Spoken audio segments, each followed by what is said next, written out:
The fifth generation of K-pop has begun after the first generation of K-pop, which started in the 2000s.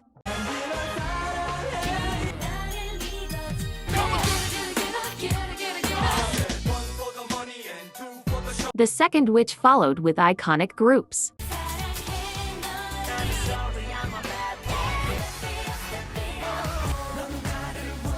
The third, which has the most popular groups.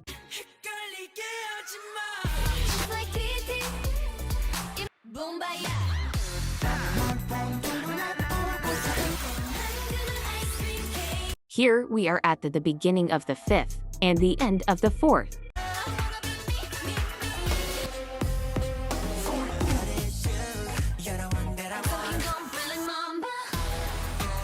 So yes, apparently the fifth generation of K-pop is coming.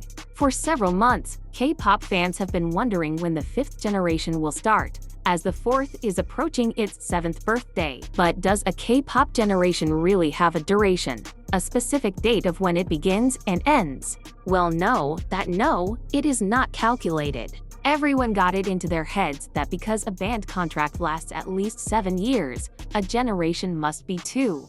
But in fact, a generation changes when there is renewal. That is to say, a change of theme, concept, and even popularity. It can be seen that the fourth generation is more and more popular in the international market and is so focused. That is what makes a big difference and the particularity of the fourth general. So a generation changes when it has been able to be unique and have brought a new touch to K-pop.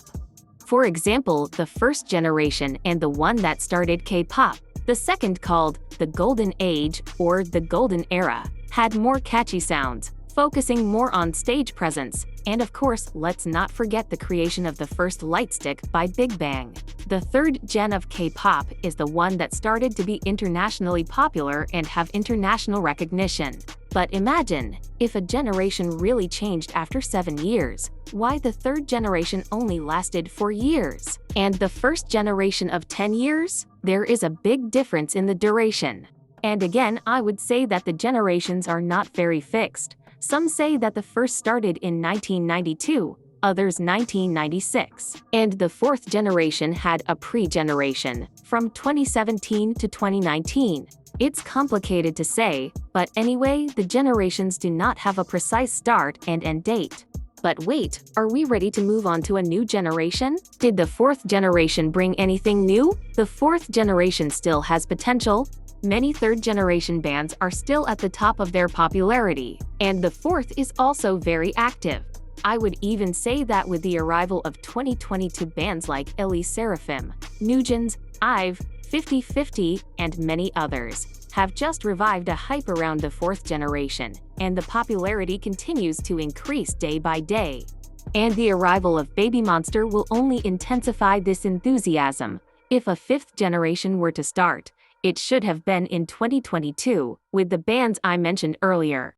Unless Baby Monster and Zero Base One have a whole new concept, which would differentiate them from the fourth generation. Because yes, the groups that would appear in the fifth generation are Baby Monster, Zero Base One, Boy Next Door, and Zikers.